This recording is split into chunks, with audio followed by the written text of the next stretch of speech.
ഇന്ത്യയുടെ സ്വന്തം muscle car എന്നറിയപ്പെടുന്ന കോണ്ടസ.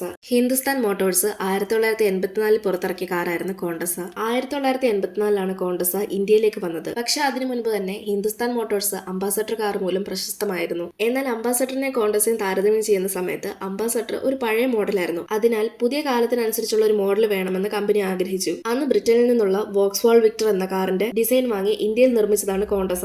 ആദ്യം 1984 മാർക്ക് 1 പുറത്തിറങ്ങി. എന്നാൽ അതിൽ 1.5 ലിറ്റർ ഇസൂസു എഞ്ചിൻ ഉണ്ടായിരുന്നില്ല. പഴയ അംബാസഡറിന്റെ എഞ്ചിൻ ആയിരുന്നു ഉണ്ടായിരുന്നത്. അതുകൊണ്ട് തന്നെ പെർഫോമൻസും കുറവായിരുന്നു. 1985-86 കാലത്ത് ഹിന്ദുസ്ഥാൻ മോട്ടോഴ്സ് ഇസൂസു മോട്ടോഴ്സ് ജപ്പാനെ ഹിന്ദുസ്ഥാൻ മോട്ടോഴ്സ് പാർട്ണറാക്കി. അങ്ങനെ പിന്നീട് കോണ്ടസയിൽ ഇസൂസു 1.8 ലിറ്റർ എഞ്ചിനും 5 സ്പീഡ് ഗിയർ ബോക്സും കൊടുത്തു. അതിനുശേഷമാണ് കോണ്ടസ ഒരു പെർഫോമൻസ് കാറായി മാറിയത്. ഇന്ത്യയിൽ ആ സമയത്ത് കോണ്ടസ വലിയ വലിയ മിനിസ്റ്റേഴ്സും റിച്ച് ഫാമിലീസും ഒക്കെയായിരുന്നു യൂസ് ചെയ്തത്. 1990-കളിൽ കോണ്ടസെ ഇന്ത്യൻ മസിൽ കാർ എന്ന് വിളിക്കപ്പെട്ടു. Long bonnet, boxy design, wide body. അന്ന് ഇന്ത്യയിൽ തന്നെ ലക്ഷറി ലുക്ക് മറ്റൊരു കാറിനും ഉണ്ടായിരുന്നില്ല. പക്ഷെ പിന്നീട് 1990-കളുടെ അവസാനം പുതിയ ഫോറിൻ കാർസ് ഇന്ത്യയിലേക്ക് വന്നപ്പോൾ കോണ്ടസയുടെ മാർക്കറ്റിംഗ് ഇടിഞ്ഞു വീഴാൻ തുടങ്ങി. 2002 ഹിന്ദുസ്ഥാൻ മോട്ടോഴ്സ് പ്രൊഡക്ഷനും സ്റ്റോപ്പ് ചെയ്തു. നിങ്ങൾക്ക് ഏറ്റവും ഇഷ്ടമുള്ള മസിൽ കാർ ഏതാണെന്ന് കമന്റ് ചെയ്യൂ. ഇതുപോലെയുള്ള കൂടുതൽ വീഡിയോസ് കാണാനായി ചാനൽ സബ്സ്ക്രൈബ് ചെയ്യാനും ഇൻസ്റ്റഗ്രാമിൽ ഫോളോ ചെയ്യാനും മറക്കല്ല്.